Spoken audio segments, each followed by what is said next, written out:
నేడు China టియాన్జిన్లో SCO సమావేశము.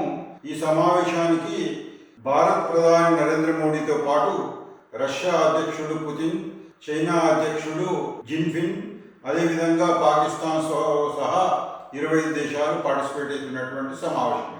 Bharat ఈ సమావేశంలో పాల్గొననేటటువంటిది ఈ సమావేశంలో ఉన్నటువంటి విశేషం. ఇందులో పార్టిసిపేట్ చేసినందుకు పుతిన్ కానీ జిన్పింగ్ కానీ ప్రశంసల వర్షం కురిపించినటువంటి సందర్భం. సహజంగా జరుగుతున్నటువంటి విదేశీ విధానాల లోపల ఇది ఒక నూతనమైనటువంటి అధ్యాయంగా ఆలోచించబడుతున్నటువంటి పరిస్థితి. అమెరికా భారత్పై 50% టారిఫ్లు విధించబడిన తర్వాత భారతదేశంకు వచ్చినటువంటి నూతనమైనటువంటి అవసరాల రీత్యా సహజ మిత్రులు కానటువంటి వాళ్ళతో కూడా ఈ సమావేశంలో పార్టిసిపేట్ కావడం అనేటటువంటిదే ముఖ్యమైనటువంటి అంశం.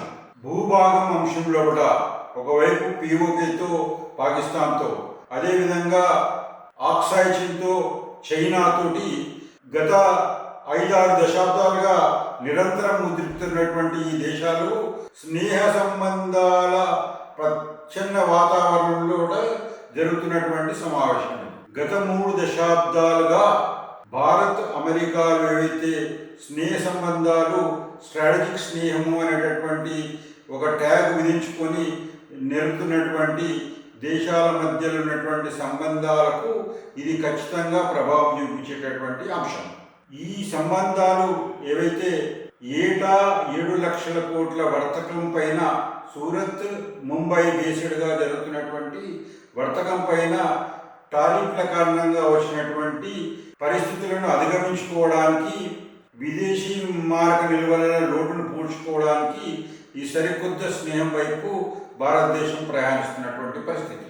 దీంట్లో భాగంగా తన ఎగుమతులను 200 దేశాలకు వైపు తింపాలనేటటువంటి ఒక ఆలోచనతోటి ఇటువంటి కొత్త రకమైనటువంటి స్నేహ సంబంధాలు, ప్రత్యేకించి చైనాతో వర్తక సంబంధాలు గతంలో ఎన్నడూ కూడా ఊహించినటువంటి విషయం ఇది. దీని వైపులో కూడా ముందడుగు వేయడం అనేటటువంటిది విశేషం.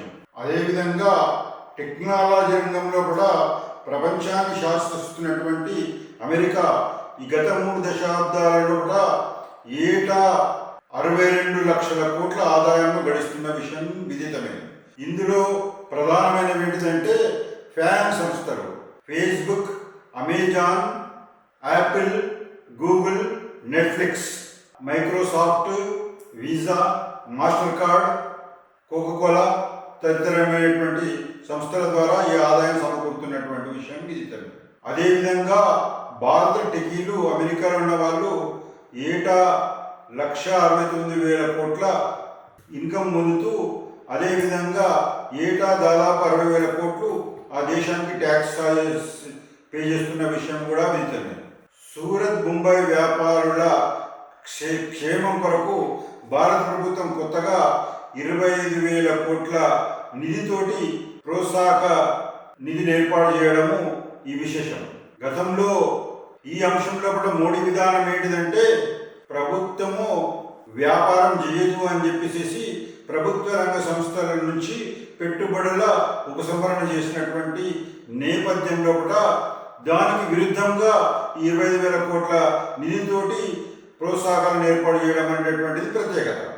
రాబోయే ప్రమాదంను ముందే ఊహించుకొని భారత టికీల సామర్థ్యం వినియోగించుకొని భారత ప్రభుత్వమే ఈ రంగంలో కూడా కోల్పోయిన ప్రభుత్వ రంగ సంస్థల స్థానే పెట్టుబడులు ప్రత్యక్షంగా పెట్టుబడడం ఒకటే భవ్యమైనటువంటి ఆలోచనగా విశ్లేషకులు భావిస్తున్న ఒక పరిశీలన.